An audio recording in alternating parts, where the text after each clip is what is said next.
that interpretive process where we're basically rendering reality conceptually, and as part of that, we're not merely saying what these things are, like, oh, that's a chair, that's a piece of dust, that's a leaf, that's a tree, that's a person. But we're also, as part of that conceptual overlay, we're this is all happening underneath the hood, right? Most of it's wholly unconscious because it's like the supercomputer of life or whatever can do. We don't even know how to interpret the world, but we're able to somehow, right? That interpretation is also doing a lot of dismissing of reality. It's looking at the infinite, right? The infinite sea of data that we're submerged and immersed in, we could say, and essentially discounting so much of it as insignificant, without value or importance, meaningless. And I've been talking a lot more about this lately, that there's ways to just very simply begin looking at what's here, and in a sense, sort of outside of the context of what you're thinking it is and the degree to which you've thought or believe it to be meaningful, significant, beautiful, whatever, and start noticing, just looking at actually exactly what you're looking at. I like to say, like looking at whatever you're perceiving. Like I'm looking at something just hung on the wall of the studio where I am. And if I just look at what's there, it's as if, I know this may sound like whatever, anthropomorphizing it or something, but it's what is actually there. What is it? What am I actually perceiving? Well, I have all sorts of ideas of what that is, but realizing more and more through all the exploring I've been doing of this and teaching of it, that the conceptions of what I'm looking at are just a part of what's there. They're an overlay on top of it. And what's there is absolutely staggeringly alive, inexplicably, miraculously present as an appearance.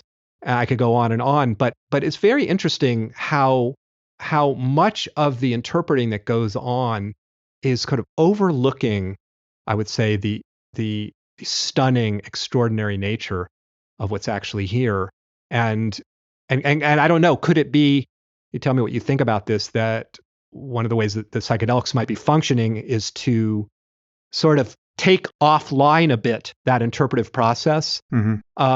So I'm remiss to call it pure perception, because I think I don't know what that means exactly, but perceiving it sort of without such a heavy-handed overlay of what it is and what its meaning is.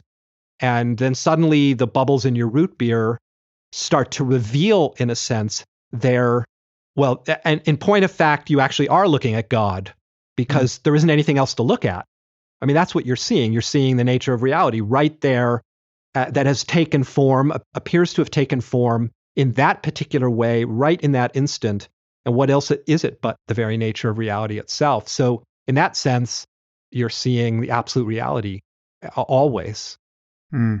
And I don't know, I wonder whether that's what happens when, maybe in some way, when people start having the doors of perception open and begin to find all of this so wondrous.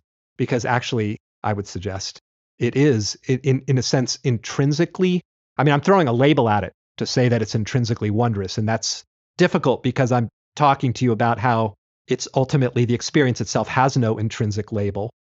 But that's how we discover that the labels don't capture it, because what's here, it doesn't come with a name tag on it. There's no label there. And yet somehow, I don't know what your experience of this is, but when you encounter, you could say, that the empty nature of it, the indefinable nature of what's appearing experientially, that's not some like bland neutrality. It's like just brimming with, I don't know, with luminosity, with presence. With what you could, with presence, with presence, exactly. And yeah, it's quite something.